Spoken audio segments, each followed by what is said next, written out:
Secondary Education launched the new curriculum on education this year.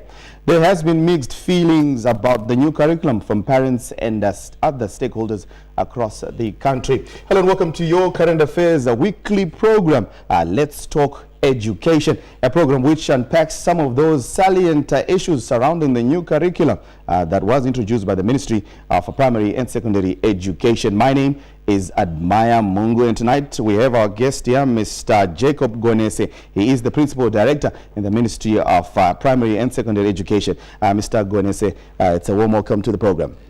Thank you, Admire. Thank you for having us here.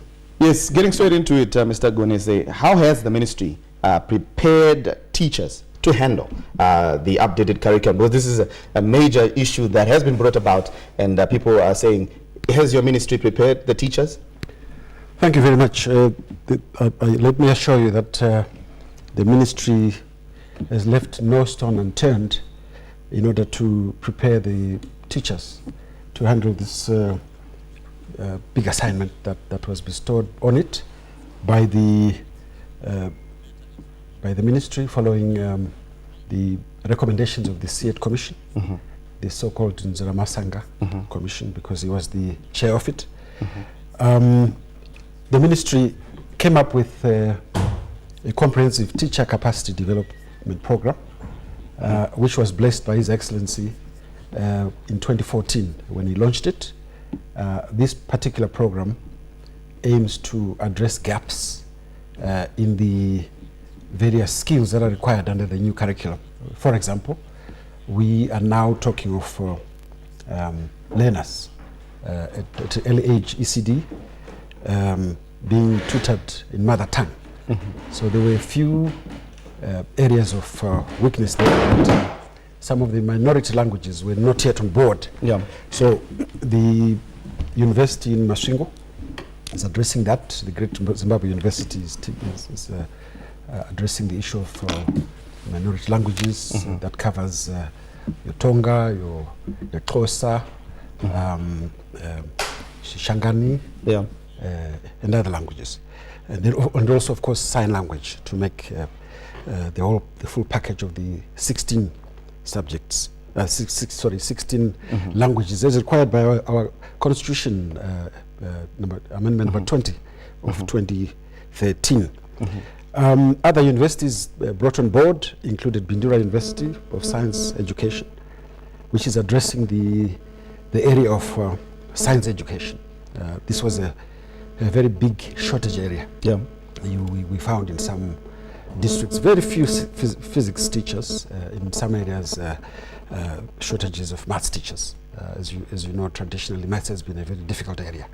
So the curriculum which is to address, the new curriculum is addressing these areas right from the root from ECD. Some teachers were not comfortable with maths, and we are doing bridging training for those. The Midland State University covered ICT to the tune of 500 teachers, and these are likely to finish very soon. The Zimbabwe Open University took the biggest chunk, naturally because of its exposure to the fact that the teachers are learning from a home environment. They can easily adapt through ICTs. And so a total of around 900 teachers were covered under that one. We had another university involved in this, which is Lupani. It has just come on board to address weaknesses in agriculture. As you are aware, agriculture is our new area that really is we are hoping will take us out of some of the challenges we have of creating employment and also feeding the nation, and also exporting. So that's an area that we have taken seriously on board, as well as commercials.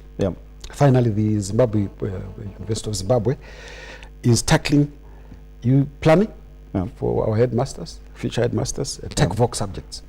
As you are aware, tech voc has not been addressed by some schools. They simply forgot welding as an important aspect of life. They forgot about the arts, sculpture, etc. So 2,500 teachers were taken on board in 2014, and the first graduates from ZO graduated recently, and so we are very happy about that. So maybe the question that has been put across in terms of has there been preparation? Are you answering that question? There was a lot more preparation. In fact, the structure of the ministry itself was put back to the PSC to say, look, under this new arrangement, we believe you should re-examine the structure. And we strengthened the districts by the new district schools inspector, who is a little bit higher now than before. He's now a deputy director level, and has been given sweeping powers to enforce the new curriculum, the actual implementation at the school level, and make appropriate reports. And also, this new structure has introduced a new department called the Inspectorate, whose role it is to ensure that what should be done in schools is being done. From the cleanliness of the school, presence of teachers, and delivery. In fact, His Excellency had complained with, where is that old inspector?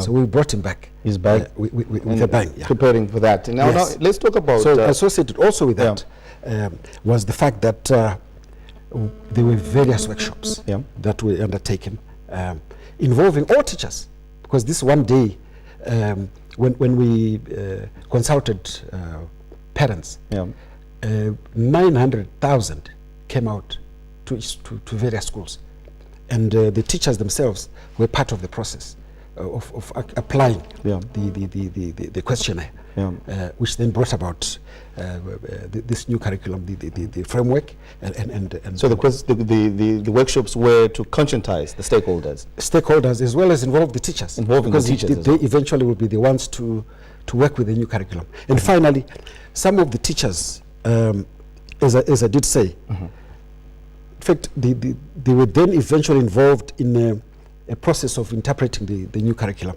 at various centers around the country, and particularly those grades involved in the new curriculum, the ECDA, the grade 1s, 3s, from 1, 3, and 5. So, look, this is something new. So there could have been a few jitters here and there, but we are going forward. Exactly. And there's a lot of support from our friends in the donor community, the UNICEF. It's very active. It has been funding. Of course, the ministry itself, Minister of Finance, has put in its best foot forward as far as the resources which are available are concerned. So, in short, I could say that we are well prepared. Very well prepared. Yes. Are you also prepared when it comes to infrastructure? Is there necessary infrastructure to support the updated curriculum? As a ministry, we did an audit a couple of years ago, I think in 2013, and established that the classes were too big now, and we needed to decongest those classrooms. The teacher-to-student ratio. The teachers-to-student ratio was worrying. The international practices were that at ECD, you required up to 25 learners in a class.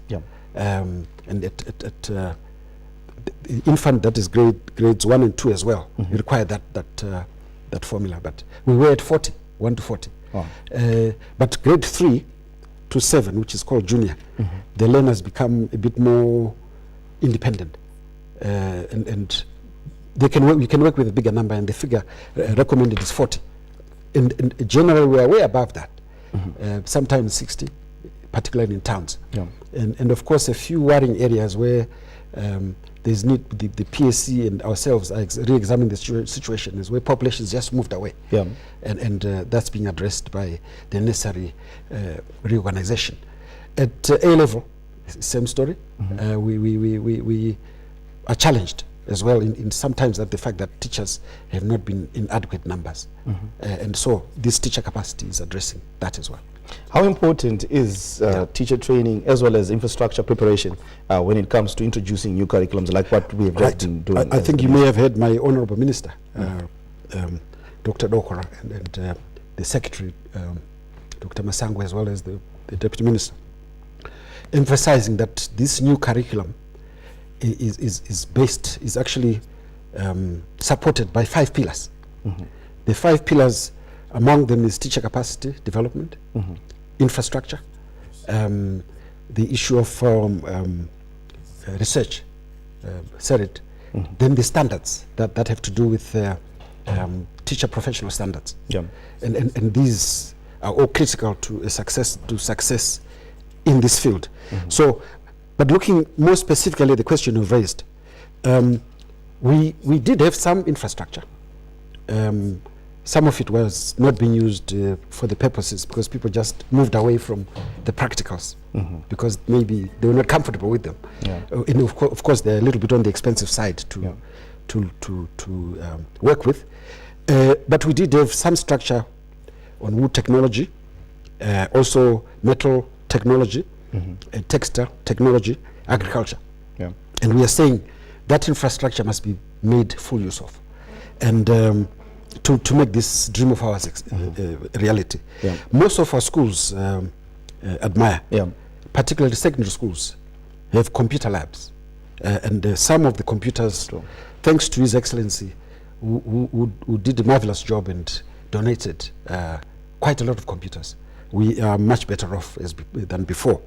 And in 2013, as I said, we also secured science kits for all schools with the support of our friends, including satellite schools. So virtually science kits are found in every school. Yeah. So we, to some extent, that makes us even more prepared for this.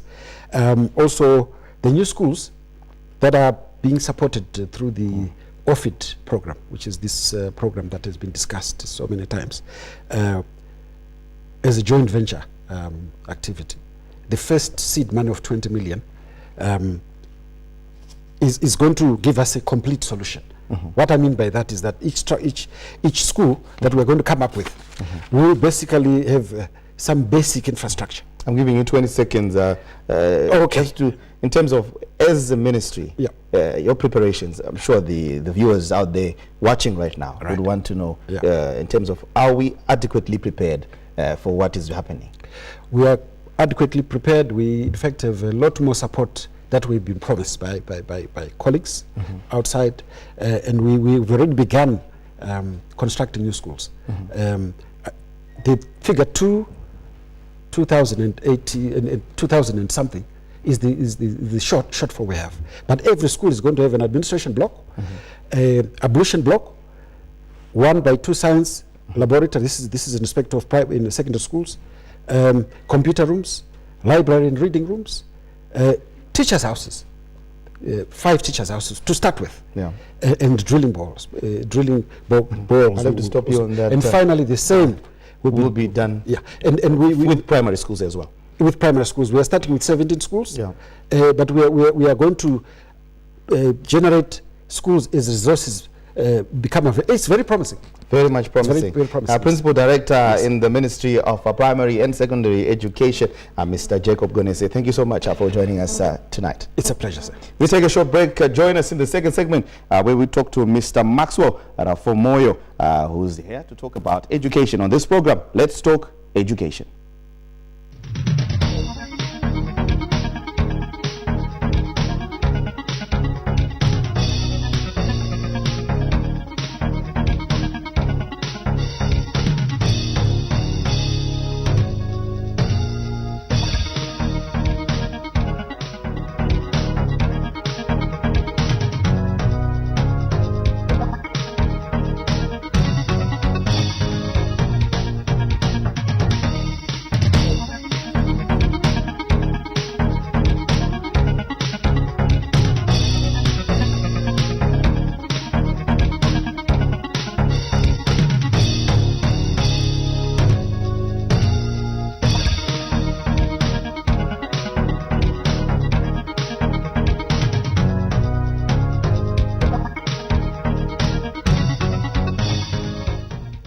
Welcome back to the last segment of Let's Talk Education. My name is Admire. I'm now continuing on the issue that we're talking about education, obviously because of the newly launched new curriculum which the government launched this year. We are now joined in the studio by Mr. Maxwell Rafamoyo, who's here representing the NGO sector within education. Mr. Maxwell, it's very good to have you on Let's Talk Education. It's my pleasure, admire. Good evening, Zimbabwe. Definitely. Getting straight into it as well, where NGOs part of the process of the updated curriculum? That's the big question. Maybe for the sake of viewers understanding where we're coming from, we are a coalition of civil society organizations, NGOs, and non-state actors in education. We have a membership of 44 at the moment. So in respect to the organizations that we represent as Education Coalition of Zimbabwe, I think that's the detail that I will talk about. It may not be exhaustive because not everyone is part of Education Coalition of Zimbabwe. Yeah. But I will talk with respect to Education Coalition of Zimbabwe. Yes, we were part of the process. I think from the October 2014, when the curriculum was launched, into the process where we also supported the breakfast meetings, where we wanted ministry to link up with important stakeholders outside the normal and formal school. We thought it was very prudent to meet other stakeholders. We include industry, business, and other organizations. So we organized some of these breakfast meetings in Harare, in Bulawayo, in Mutare, and some of the towns. Yeah. We also went on, when the curriculum was being written down, we also went on to meet the publishers and ensure that the publishers are part of the loop, so that they understand what is happening, so that they don't become just passengers when it comes to the publishing of the books. But one most important thing that I should point out, as civil society, one of our roles is advocacy. And we have been advocating for certain things to appear in the curriculum. And we made our own submissions into the curriculum, advocating for certain things that we think are very critical to us. Issues of child protection, issues of distances to school, for example, issues of pupil ratio, teacher-pupil ratio. So during the process of the curriculum, we were advocating to have those issues presented in the curriculum. And more importantly, we were also advocating for a policy and legal framework that will ensure that the curriculum see the light of the day. Now, take us through in terms of the relationship that you've had with the Ministry of Primary and Secondary Education and how you've worked hand in hand. Obviously, knowing that you have been supporting the process by organizing meetings and other aspects as well, and also pushing for these things that you've been talking about. Yeah, our relationship is a good relationship, but I want to take it as a husband and wife relationship. You will know that this is a relationship that today you are kissing each other and so on, but sometimes you have your own challenges that you have to iron out and to say, no, this is the way that we should go, this is the way that you should go. We believe in continuous engagement. We believe that whenever there is something that needs to be corrected, we have to face the ministry head on and say, no, we think this is the way to go. And we also say to the ministry, if you think us as a civil society or NGOs, there's something that we are not doing quite right, we come to the table and then we communicate, we engage. There is always a big problem when it comes to engaging civil society and government, where this kind of suspicion is always there, to think that civil society is coming with these foreign ideas or so, something like that. But we wanted to dispel that, to say we are civil society, we are Zimbabweans just like anyone else. And what we want to see is the success of whatever is brought onto the table for our own Zimbabweans. Exactly. Now going into the contribution that you've made to the updated curriculum, what sort of contribution, or are you making a contribution to the curriculum as we speak? We believe the journey of the curriculum is not a journey that ends. When we view curriculum, we view it as curriculum as something that is continuous in terms of its reform.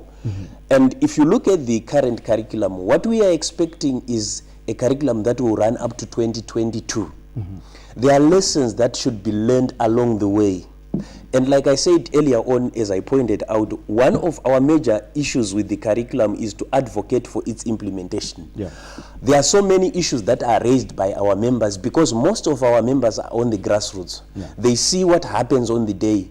when we engage the ministry at higher level, at head office, we engage at that policy level. But when we engage our members at grassroots level, in terms of the challenges and the teething challenges that happen at local level, then we come back to the ministry to say, this is what we are saying. Yeah. But as we go down, we see these challenges at local level. Yeah. So we continuously engage, and some of our members are in the business of providing scholarships, bursaries, building schools, Yeah. and some are even into teacher capacitation. Yeah. Some are in terms of supporting policy formulation.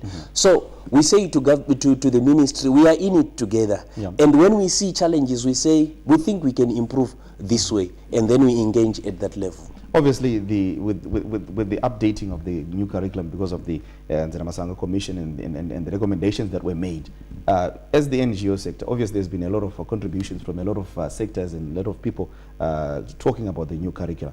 What was your position on the new curriculum?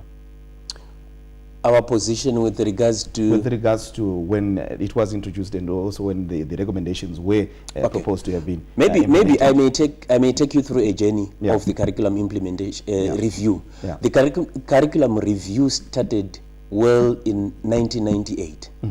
And this was when the Commission of Inquiry into Education and Training was launched by the President, Definitely. culminating into what was the Nziramasanga Commission. Definitely. Now all Zimbabweans were worried about why this Nziramasanga was not implemented. Yeah. And the only things that were cherry-picked in the Nziramasanga was the disbanding of ZJC, the introduction of ECD, which was done in 2004. Yeah. And we were all asking the question, we have a beautiful document, the Nziramasanga, which other countries like Namibia had taken on board. Yeah. And the question that we have been asking and advocating for is, let's implement the Nziramasanga. So come 2014, the ministry says we want to implement the curriculum, but they are saying there has been some years after the Nziramasanga, there are few changes that may have happened. So let's go and consult and see how to move forward. So everyone else was clear in terms of wanting to have a new curriculum in our country. Yeah.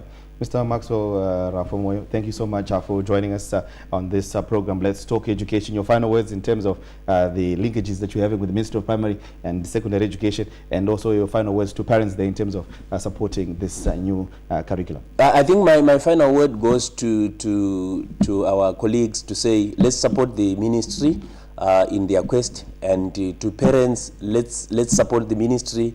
But to ministry, I also say it is very critical to ensure that the correct information is in the public space, so that this kind of speculation is dealt with, so that like my colleague who was here was talking of things that already happened. We need that kind of information in the public space, so that we dispel rumors and everything else that is not part of the curriculum. Thank you so much. We now come to the end of your program. Let's Talk Education, where we talk about issues that have to do with salient issues surrounding the new curriculum introduced by the Ministry of Primary and Secondary Education. My name is Maya Mungu. It's a good evening, and see you next time.